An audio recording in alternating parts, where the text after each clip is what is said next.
Hello and welcome to the Empty Wagon Fantasy Football Podcast. This is your co-host Pat Curran. Joining me as always are the two best fantasy football minds around, Brad the Dad and Josh the Boss. Thanks for tuning in this week, and if you want to hear more from the guys, follow us on Twitter at Hatrick Pat 37 for myself, at Tack Jones for Brad, at FF Josh Hughes for Josh. If you like what you hear from the podcast and want more takes throughout the week, follow us on Twitter at EmptyWagonFF. We're on Facebook, Instagram, YouTube, all over social media. Thanks to Blue Spade Productions for hitting up our social media presence. They're a great partner of ours, and we always like to thank them on every show. Before we get into what we're going to be talking about this week, which is the AFC South, we're just going to talk about some reports and rumors around the league. But before we get into that, what's up, guys? How you doing? Good. I'm loving life right now. I'm walking a little bit. Yeah, still broken. I'm glad to be back. Right? Not having to send you guys an audio file and let you listen to it and respond to it. I'm glad to be live. I think the worst part about it was that it was the Jets. Yeah, and that we had to listen to you talk about the Jets. That was in the bathroom, by the way. Pretty bad. But now you've given away our magic. Gotta let him peek behind the curtain. Gotta let him have a peek behind the curtain. All right. Little peeksies like Cootie. Josh, any reports and rumors this week? What do you got? Julio Jones is really the only thing to talk about. Julio Jones is training with Terrell Owens, and he's holding out. From what I understand, the relationship is very bad with Atlanta right now. Do you guys care about this? Brad? Is T.O. coming back? Brad doesn't care. Do you care? Is T.O. coming back? He ran a 4.43. That's pretty good for a 44-year-old.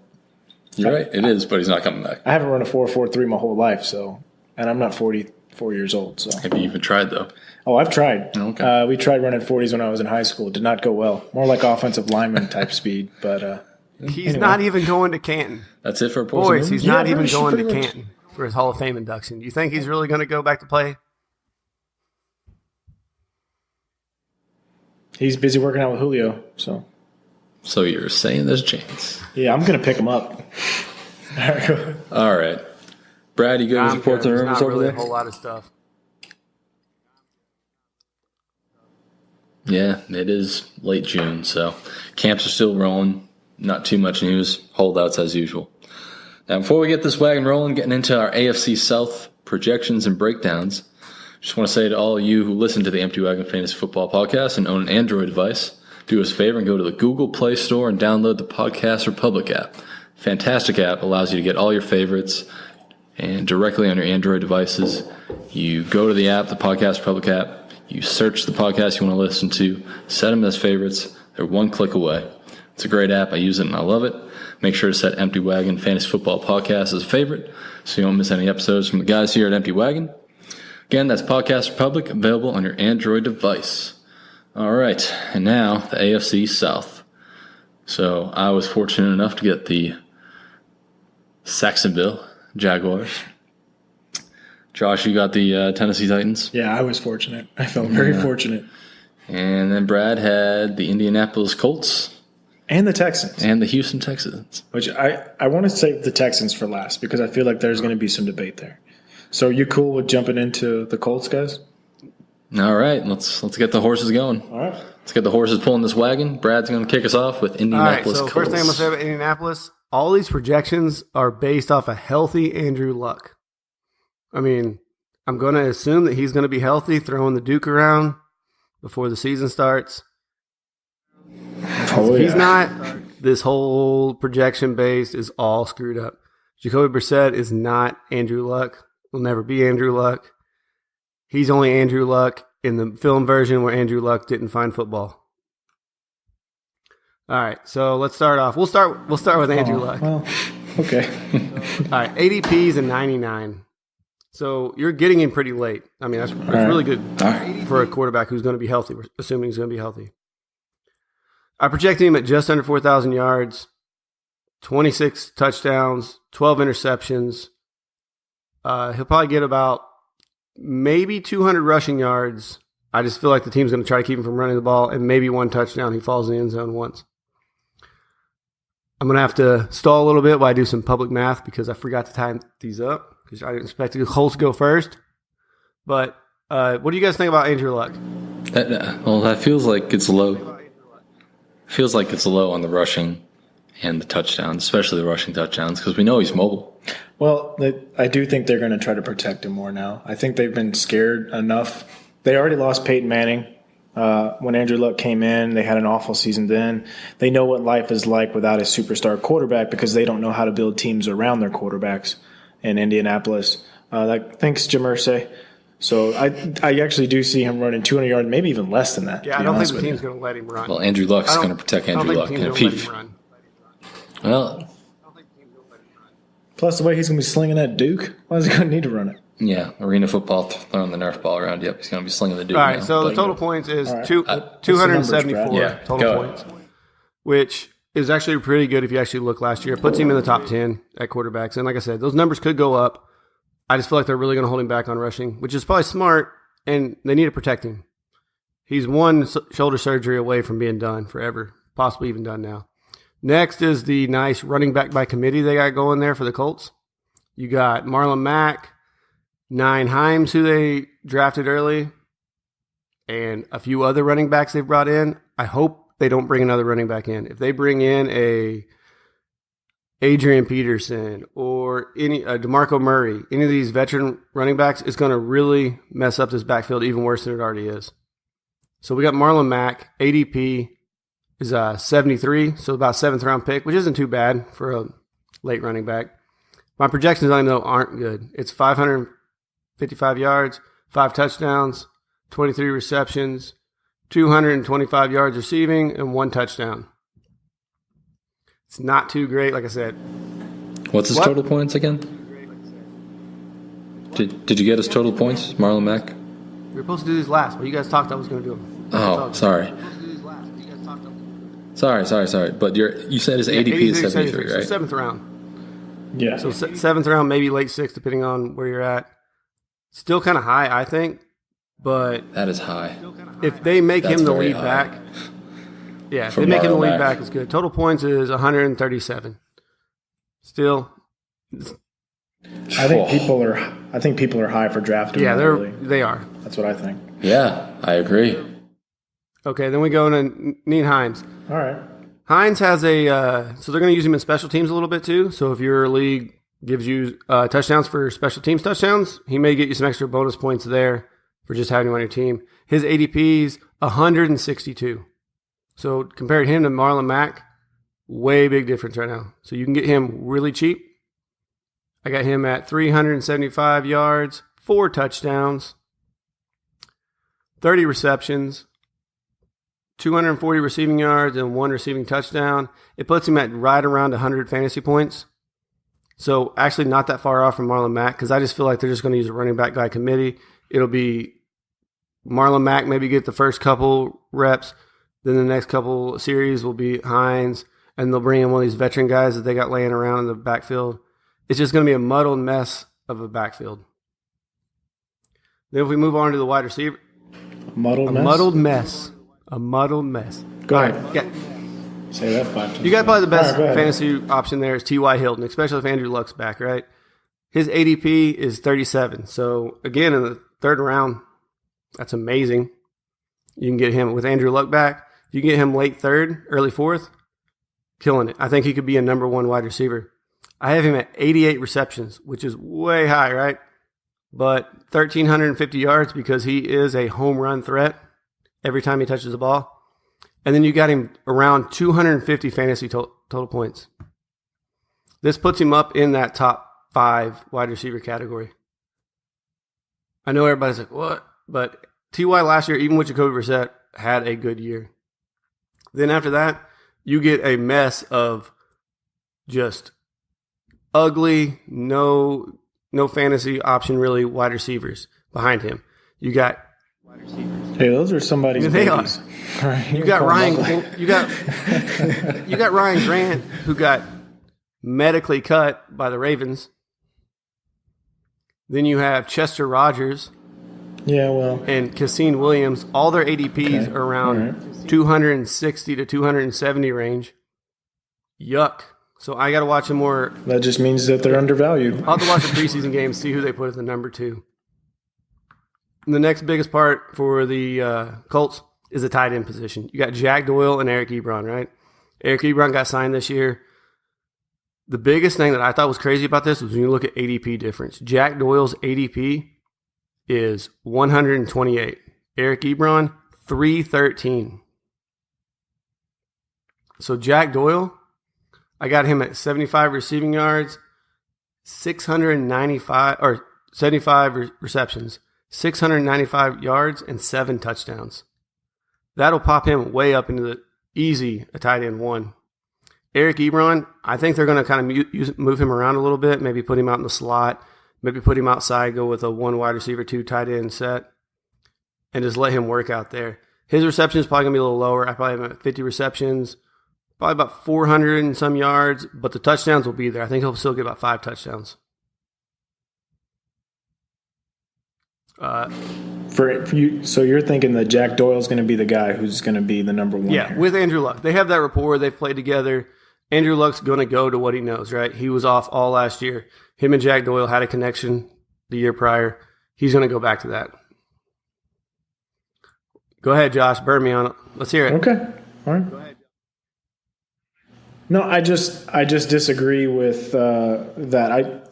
We've had this discussion before where I feel like, that Jack Doyle will be the number 2 guy and he won't get targeted as much. From what I understand, they have loved what they've seen out of Ebron in camp so far. And I understand that's all coach speak, but I'm going to be paying close attention to this situation in the preseason because I know for a fact that Eric Ebron is more athletic than Jack Doyle. If he could just work on those hands, then I think that it's going to be pretty obvious to them in camp that he's going to be their better option. But we'll see. I'm not arguing with what you got to say right now, but we'll see.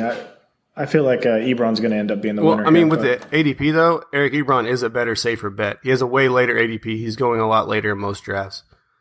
You're getting him about 10 rounds later. In that case alone, a flyer on him is an easy flyer to take. That's why his actual grade, when I graded Jack Doyle, was a C+. Eric Ebron was actually a B- because of his ADP. Okay. All right. I'm not arguing with that. So Doyle over Ebron? I don't agree with Doyle over Ebron. I like Ebron better. But I like Doyle. Okay. I agree with Brad.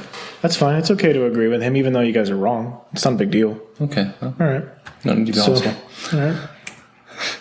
Is that it? Is that it for the Colts? Not going to give a shout out to Vinatieri? Not going to give a shout out to Vinatieri? I mean, if you like kickers that kick it inside the 40. Consistently. He's one of the best to ever do it. Yeah. So just shut up. Yeah. All right. Next. Anything to add to the Colts? I got nothing. All right. Yeah. Biggest takeaway for me is Marlon Mack's ADP. Wow. Off the charts. And like we already talked about, I like Doyle more than Ebron. And Andrew Luck needs to throw the Duke. And T.Y. Hilton's value here is incredible if Andrew Luck is healthy, where he's being drafted at right now. I love that. Yeah, but that's pretty much it, man. All right. You want to take it away with the Tennessee Titans? I'll do the Titans, even though I'm not excited about it. It's just, you have a lot of options here who were underwhelming whenever I looked at it on paper, so I had to dig deep for this. Marcus Mariota, we'll start off with him. He's got the 19th quarterback overall. He's being taken behind Mahomes, Winston, and Carr, and he's going a little bit ahead of Prescott and Alex Smith. But I actually prefer to take Prescott and Alex Smith. To me, Marcus Mariota is a streaming option, QB2. His floor is we saw his floor last year, and it was just awful. 15 touchdowns, 13 interceptions. To me, that's just disgusting. I'm expecting him to have a bounce-back year. We know he wasn't healthy. He's never played a full 16 games. That's something to be aware of. His first season, he played 12. In the last 2, he's played 15. But even the 15 that he played last year, it was very evident that he wasn't quite himself. Right now, I'm projecting 3,300 yards, 22 touchdowns, 12 interceptions. He's going to get you a little bit money back on the rushing yards, 350, with 3 rushing touchdowns, and 249 points overall for about 15.5 a game. Marcus Mariota is not a guy that you're going to be looking to take as your number 1, and he'll probably end up on waivers, and you could pick him up and stream him whenever you absolutely have to. But that's all I got to say about him. Derrick Henry and Dion Lewis. So Derrick Henry's got 36th overall ADP and the 17th running back overall. To me, that is way, way too high for Derrick Henry. If you're taking him there, you're wasting a draft pick because you're going to sit there and be disappointed when you watch this. Tennessee was one of the worst teams to run the ball last year. The two worst running backs in the league were Derrick Henry on a yards per carry basis and DeMarco Murray. Do you know what team they play for, guys? Want to guess? Oh, it's Tennessee, in case you guys didn't want to play that game. He'll get the goal line work, but to me, I just don't know how exactly they're going to be used right now because we know that Dion Lewis can do a little bit of the power running he did before, and he catches passes better. I think Derrick Henry is going to be more effective just like he was in Tennessee later in games. The defense is a little tired, a little worn down, and then he could break one. But without that, you're sitting there, you're looking at a guy who could have been a top 10 running back until Dion Lewis showed up. And now it's a guy that where his ADP is, I'm not even looking at. Dion Lewis is a much better value. He's going 59th overall, the 24th running back. So he's being drafted like an RB2. Still a little bit surprising there because he's going to be their pass catching back, or he could even bust, to be honest with you. I wouldn't be surprised based on his health issues and then what happens whenever New England running backs leave New England. Does anybody remember a guy named Ben Jarvis Green Ellis? No? Yeah, the law firm. Yeah, the law firm. Remember Jonas Gray? Anybody remember Jonas Gray? Well, he got cut. Yeah, well, he got cut. So anyway, these guys are scheme fits for New England. And I'm not saying that's true about Dion Lewis, but I'm also not saying that he's going to sit there and have this incredible breakout like everyone's hoping for. Yeah, to me, he's a guy, he's going to get a little bit more action. I'm projecting about 720 yards rushing, 4 touchdowns, 40 catches, and 320 yards receiving with 3 receiving touchdowns. So I got him actually at about 186 points compared to Derrick Henry's 155. And he's going to get you about 2 points more per game at 11.6. That's what I'm projecting, and I truly believe that he's the much better value. If he's going to be your flex play, you get him late enough to be your RB3. I like that a lot. Derrick Henry, I'm not touching him with a 10-foot pole, and it has absolutely nothing to do with where he went to college. All right.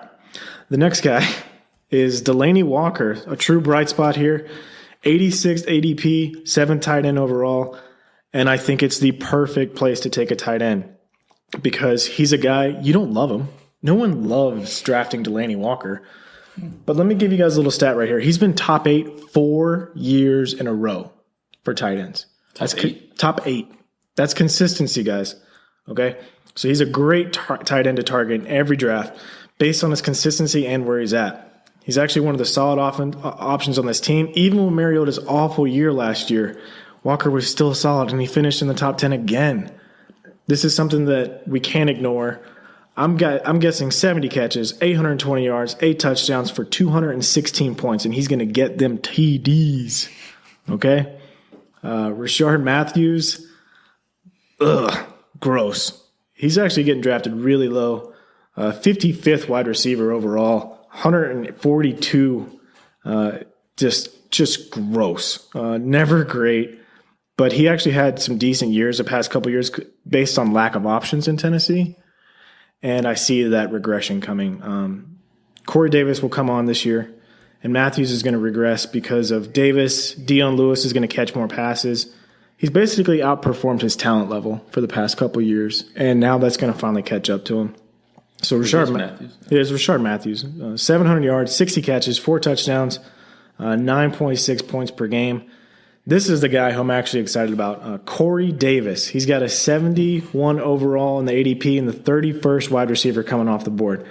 Now, whenever I wrote this, I wrote breakout coming because I believe he's going to explode this year, and there's no way either one of you guys are going to talk me out of it. So, well, it's happening. So all of his talents is there. I mean, wide receivers rarely have great rookie years, and I understand that Mariota isn't the best quarterback in the world. But towards the end of the year, they had a connection, and it's only going to be better. He's going to be the number 1 wide receiver because he is the most athletically gifted. He's the most talented. He just, he had a rough year. It's not like that great draft class with Odell Beckham and Mike Evans and those guys. I mean, Corey Davis is that caliber receiver. I see him as a Mike Evans type receiver. Well, Mike Evans really hasn't shown up yet either, so. He's had a few good years. So for his ADP, I actually really love that because I think he's going to give you wide receiver 1 numbers. I'm projecting 1,050 yards, 85 catches, 6 touchdowns, giving you 226 points with 14.1 points per game. I'm projecting him as a high wide receiver 2. And I don't feel bad about it. What's his ADP? His ADP is 71 overall. So he's going in 10 team leagues, he's going in the 7th round. I mean, that's not a deal. That's a steal, guys. I don't know if you know that. 14 points per game? Yeah, it's a steal. Ugh. Steal. No, it's not going to happen. So, what do you think about that, Brad? Well, yeah, that's all the crap you talked about Marcus Mariota, and now you're telling me that he's going to have a top tight end and a top wide receiver? I mean, I know you're saying wide receiver 2 numbers, but 14 points a game, that means, let's say he has a 7-point game, he's going to have a 25-point game a couple times. That's a little ridiculous in my book. But it could happen. Like you said, they drafted him to be one. I just don't see it happening. That's fine. You guys don't have to agree with me. I'm telling you, you can't talk me out of this. I believe in Corey Davis. We just don't want you to be hurt. You guys are worried about my feelings. I appreciate that. No, I like the guy. Him and Delaney Walker, to me, are going to be great deals in this draft. That's how I feel about that. All right. You guys got anything else? I sort of agree with you with the run. Oh, go ahead, Pat. Sorry. No, he was just saying, do you have anything else you want to add? Oh, yeah. So I kind of agree with you with the Deion Lewis over Derrick Henry, especially with ADP, because I just don't see Derrick Henry having that monster year where his ADP has him at. I agree with you there. The other stuff, a little crazy, but Boom. All right. No. All right. Well, all right. Yeah, I mean, pretty much. Not going to beat a dead horse over here, but yeah, same. Okay. Don't like Mariota. Deion Lewis over Derrick Henry. You're crazy on Corey Davis. You ready for Saxonville? Let's do some Jaguars. All right, let's get into the Saxonville Jaguars. Before I get into the offense and the fantasy relevant players, just want to say shout out to the Jacksonville defense because it's probably going to be the number 1 defense again this year. Yeah, I'm okay with that. All right, so I know we don't talk about defenses or kickers, but really stepping out on a limb. You're really stepping out on a limb there saying that. Yep. Well, I just had to mention it. All right, Blake Bortles facts. Want to hear some facts about Blake Bortles? Yeah, because he's been talking about how he's going to talk me into buying into Blake Bortles. Yes, because he's about to have a breakout year. Okay. He's been making connections in camp.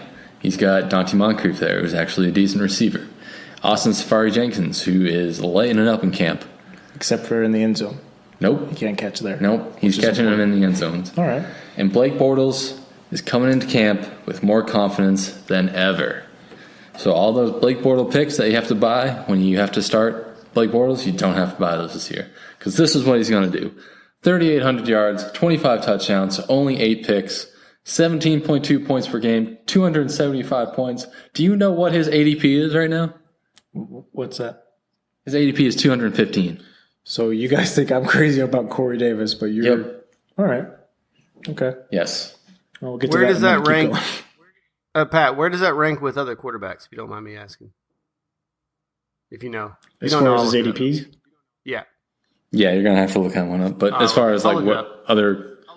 Okay. You go ahead. Blake Bortles, you're crazy with Corey Davis. Go ahead, call me crazy with Blake Bortles. He's ready for a breakout year. More confidence, great weapons, and the defense is going to give him the ball a lot because they're going to force turnovers and they're going to give him great field position. Okay. We'll see. Plain and simple. Running backs, Leonard Fournette. Easy top-tier running back. He was top-tier running back when we did our projections. His numbers this year are going to be 1,170 yards and 9 touchdowns. Catch the ball 36 times for 300 yards and 1 receiving touchdown. He expects 15 points per game from him, 242 points overall, and an ADP of 11. So first pick in the second round, or obviously in deeper leagues, he's going in the first round, which is understandable. He had a monster rookie season. I think he only played 13 games because of injuries, minor injuries, nothing nagging. So that's good. And yeah, I think he's going to have another great year. Chris Ivory's gone, so that'll take some carries away, but they still have TJ Yeldon. But the projections I have for Yeldon are 300 yards and 2 rushing scores, 26 receptions for 200 yards, only a little over 5 points a game, 85 points overall. ADP is at 211. So he's being taken down there with Blake Bortles, even though Blake Bortles is going to have that monster year. Okay. TJ Yeldon isn't. All right. So that's the other reason I like Leonard Fournette even more this year, is that there's really not a huge amount of depth on that running back chart. So I don't see him losing carries to anyone. So as long as he can stay healthy, he's going to put up numbers. I just want to know what you got in that cup over there. So that's what? I just want to know what you got in that cup over there, because that is iced tea. Some strong stuff. All right. Okay. Well, you don't agree with any of that so far? No, I agree with the running backs. Okay. It's just you keep referencing this Blake Bortles thing. Yeah. All right. Well, that's all fine. right. Well, that's because I started with my breakout. Okay. Start on a high note, end on a high note. That's what I'm doing. But now we're going to wide receivers. Dante Moncrief, new addition. 56 receptions, 675 yards, 5 touchdowns. Just about 10 points per game, 155 points, ADP 178. That's a pretty good value for Dante Moncrief. And Jacksonville has made it pretty clear so far in camp. Obviously, still early. But so far, there's really no wide receiver one. It's pretty much a wide receiver by committee, almost, if you will. Much like running back by committee, how a lot of teams do that. So, Bortles is going to be spreading out the ball a lot. He's going to have a lot of options. Those legs are going to be fresh. People are going to be hungry because they want to prove themselves. They want to step up as a wide receiver one. All good things for Blake Bortles. Okay. Brad, you get that ADP yet? Yeah, he was the 24th quarterback taken. See, what a value. You better be right. Oh, I absolutely... Are you buying in? No, I'm not buying in. Oh, well, you should. I'm not buying in. That's all right. I'll draft him, and then I'll throw him in your face at the end of the year. Okay, well, we'll see about that. All right.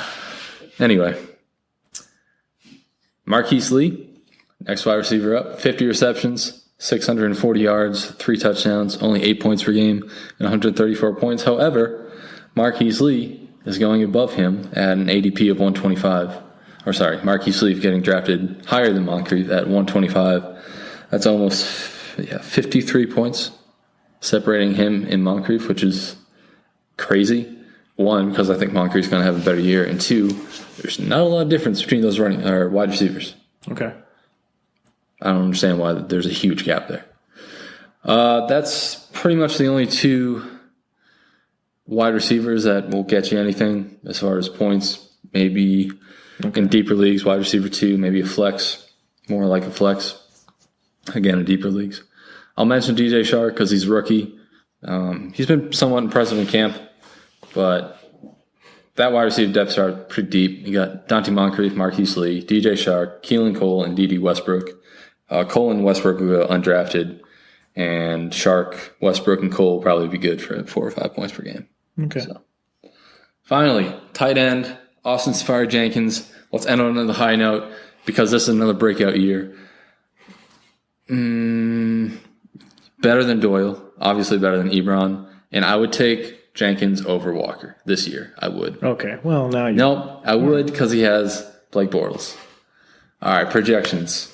55 receptions, 555 yards, 6 touchdowns, a little over 9 points per game, 146.5 points on the season, ADP of 158. What's Walker's ADP, if you don't mind? Want to bring that back up?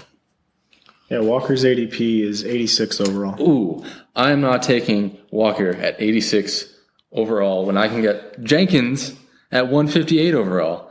Austin Seferian-Jenkins is a physical specimen, and he has Blake Bortles now. All right? All right. So he's going to have a breakout year. Blake Bortles is going to have a breakout year. Those 2 are going to be in perfect harmony. And then Leonard Fournette's just going to pound it down your throat. That's it for Jacksonville. The only thing that can get in the way of these projections for Blake Bortles, Jacksonville loves to run the ball. They ran it the most out of any NFL team last year. I was going to say what could get in the way is the fact that Blake Bortles isn't a good quarterback. But yeah, that might work. No, that's not true. Brad, I know you're itching over there to get in on this, so go ahead. Okay, so the Blake Bortles love. Blake Bortles has been great for fantasy. He has been a top 10 quarterback in fantasy multiple years. But that's because the defense was terrible. The team was terrible. They were down. It was garbage time, Bortles time. Now with Leonard Fournette and the other running backs they have there, And that defense that's going to hold teams, because you said it's going to be a number one defense, to probably under 20 points a game every game. They're not going to need to let Bortles throw the ball 40 times a game. That's what's really going to, I think, hurt the projections. But I don't know. Leonard Fournette, though, on the other hand, his numbers I'm a little nervous about, too, because even last year in the red zone, they were doing some weird stuff with letting people snake some touchdowns from him. ASJ could get some of those touchdowns, though, so I do kind of like Austin Seferian-Jenkins. A little ASJ as a sleeper pick. Like he's a late round sleeper, tight end, that I'm not scared to drop after 2 weeks when he's not doing anything. But you're not going to drop him because he's going to do great. Also, hold on. All right, so the defense.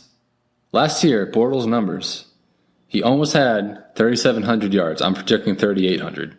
Whew, big jump. Okay. 21 touchdowns. I'm predicting 25. Not a huge leap. Next stat. The biggest. Okay, had 13 picks. Yeah. I'm predicting 8. He's not going to throw picks because he's more confident. He likes the offense now. He got Seferian-Jenkins.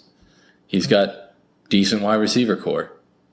Okay, I'd like to see the average depth of throw because I know that he threw a lot shorter passes last year because they don't trust him to throw the ball in Jacksonville. Last time I checked. So no, it's not that they don't trust him. It's that they get him these short passes to start him off hot. Because if you start him off hot, then he's going to have a good game. If you start him off throwing 20-yard, 30-yard bombs, yeah, he's going to be Blake Bortles. So when has Blake Bortles ever produced a number one tight end for fantasy?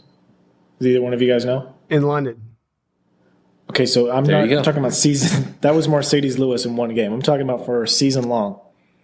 When's the last time he's had someone as physically talented and Julius Thomas? No. Yeah. Seferian-Jenkins is more talented. Okay, well, that's not true. All right, let's get off the tight end yuck. One last thing we'll say about Bortles, though, he's never thrown under 10 interceptions. 13 last year was the lowest interception total he's ever had. All right, that's my hot take. 16, 18, and 17. All right, well.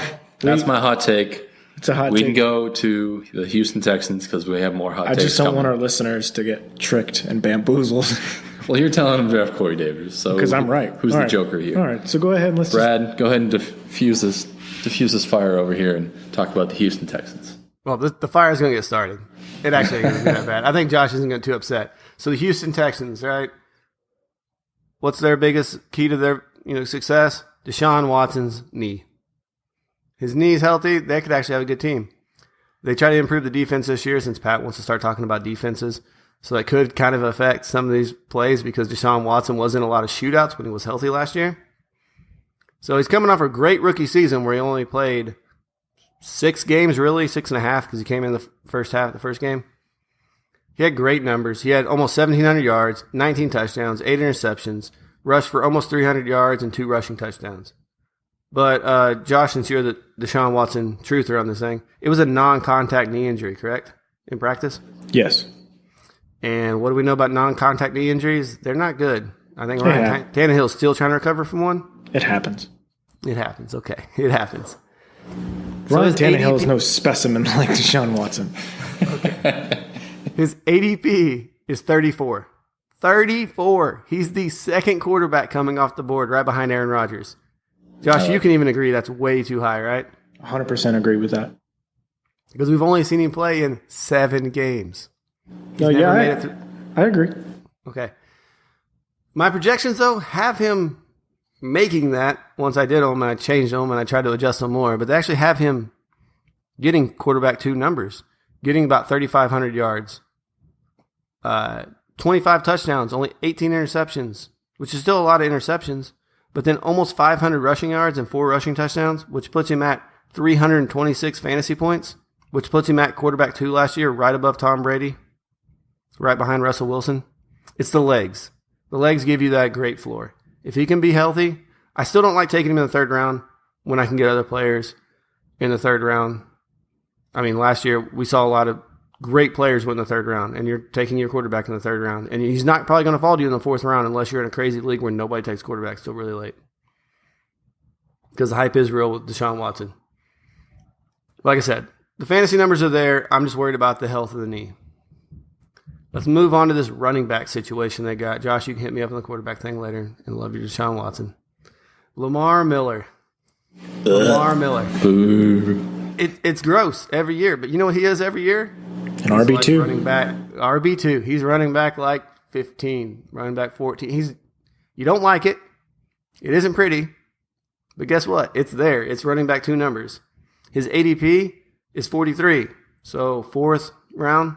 Still kind of early, I think, for your running back 2, but a lot of running backs go off the board pretty fast in those first 3 rounds.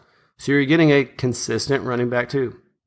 It's a C grade, though, because like I said, it's nothing pretty. It's something you're just going to plug in your lineup. You're not going to be happy about it. You're not going to be able to trade him. So his projections, I have 770 yards, 3 touchdowns, Ooh. 33 receptions, 260 receiving yards, 2 touchdowns for 140 points. Like I said, it's RB2 numbers. It's not great. What's his ADP? 43. Oh, that's high. And if you want to know what other players can go around 43, I can pull that up for you. Give me 1 second. 43. So he's going at 43. You could get Deshaun Watson. And I'm trying to stall for time because the internet's super slow. Never mind. We'll get back into it. The biggest reason, though, I think that his stock is kind of going to fall this year and the RB2 might even be in question here is Deontay Foreman. Deontay Foreman was cutting into his workload a lot last year. I mean, he tore his ACL on a 60-yard touchdown run. It was the Achilles. No, it's Achilles. Sorry, it's Achilles. It's Achilles. They say he's healthy. I hope he comes back healthy. I think he has way more upside than Lamar Miller. He could actually maybe bust into that low RB1 range. But that's only if they'll give him the work and lean on him, which I don't know if the coaching staff's ready to do that yet, especially with a younger quarterback who's coming off an injury and you worry about pass protection. His ADP, though, is 109. I'm projecting him at, if he's healthy, 622 yards, which is only about 150 less than Lamar Miller. 4 touchdowns, which is actually more than I put Lamar Miller at.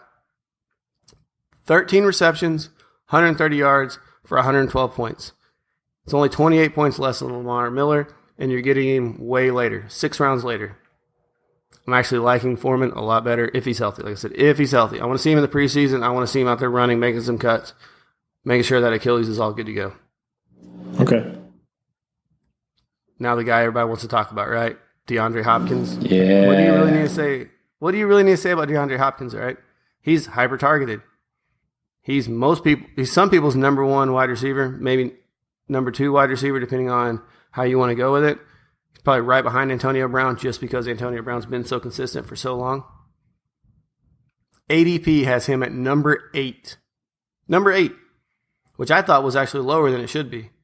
We have running backs like Kareem Hunt and stuff, and all those running backs are actually going above him because everybody values the running back so high, and that's why he's still the 2nd wide receiver off the board, but ADP at 8. Gross.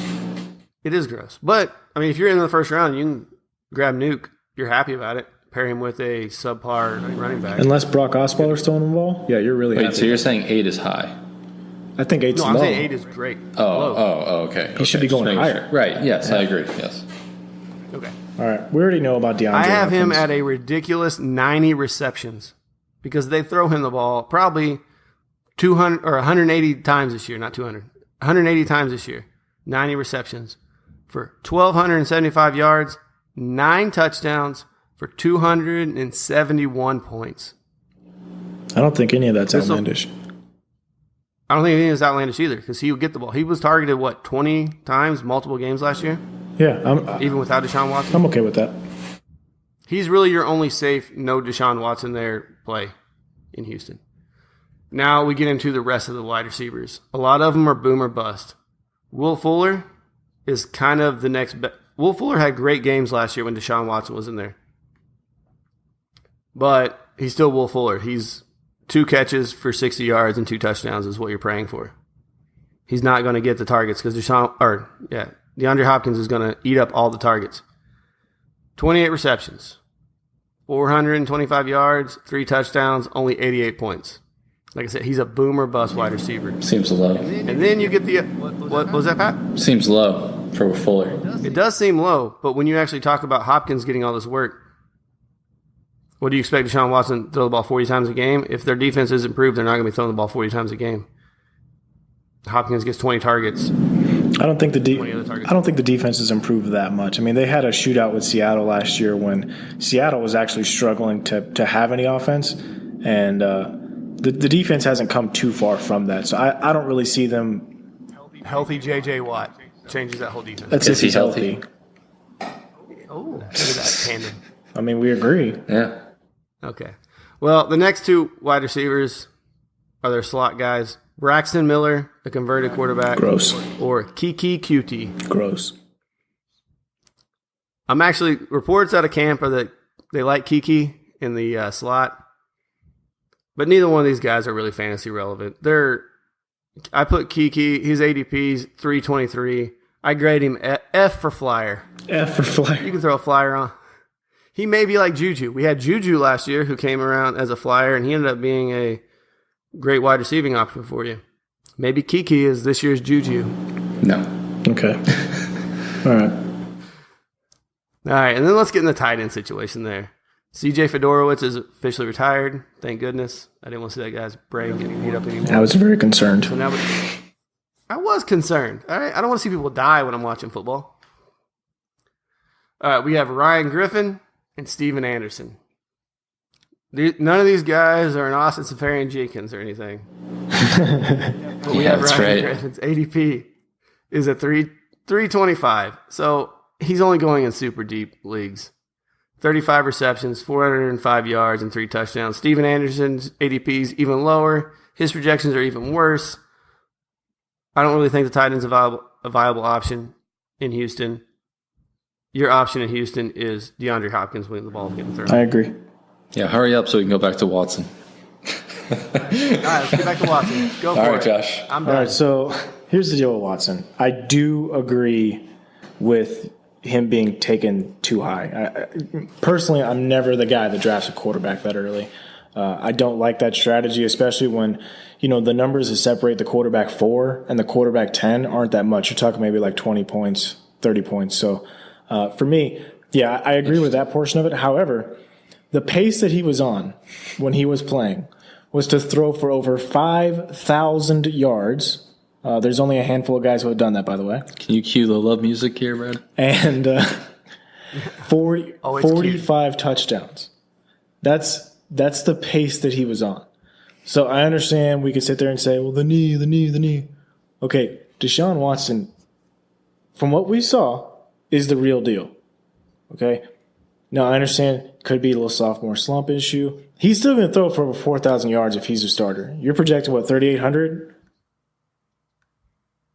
Yeah, I'm projecting as the quarterback, too, numbers. Yeah, but you're only projected for 16 games played. I just don't know if he makes 16 He'll games. do it. I don't understand why this is a question.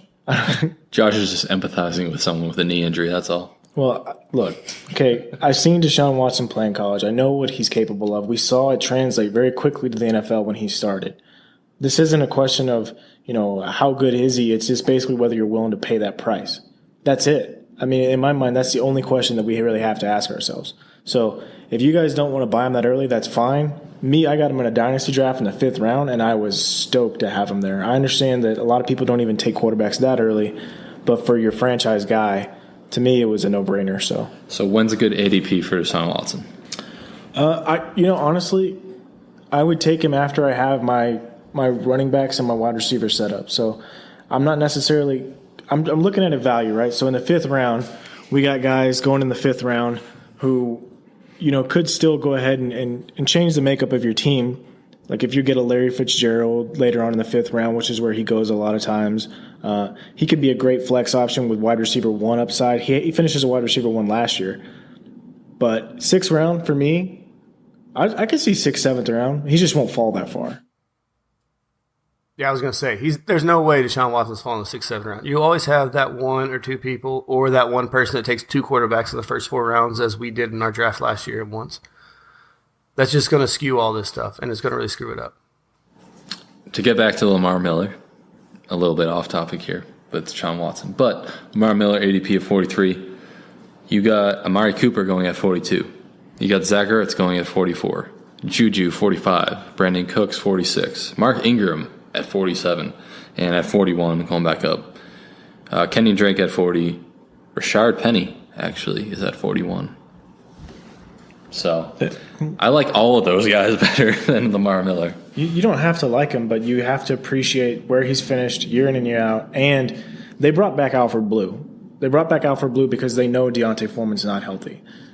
They're looking at signing other guys. And the Achilles for a running back, it is a big deal. I don't want to sit there and minimize that. So you guys might not like him very much, and I don't like him either, but you can't, real recognize real, right? That's what people say. Well, Sony Michel's sitting at ADP 50, and I like him a lot more too. All right, so I don't like Michelle at all. No. All right, does anyone have anything we'd like to add? No? Fastest podcast. I think so. Yeah. Well, I was on a time limit, so. There was a little bit of hostility between these guys during the week. I just thought I'd bring that up real quick. Anyway, all right, let's close this bad. Shots fired. Nope. I don't have anything to add. I think we did a great breakdown here of the AFC South. Kept it short, kept it sweet, gave you hot takes, gave you good facts. Keep an eye out for Blake Bortles. Keep an eye out for Austin Safari-Jenkins. All right, yeah, Josh says keep an eye out for Corey Davis and I guess Delaney Walker. Brad says stay away from Houston's tight ends and go Nuke. That's going to conclude this episode of the Empty Wagon Fantasy Football Podcast, breaking down the AFC South. Thanks again, all you listeners, for joining us. And if you have an Android device, hope you're listening on that Podcast Republic app. Big shout out to Blue Spade Productions, social media presence, all thanks to them and their great work over there. Hope you all have a great week. Can't wait till next episode.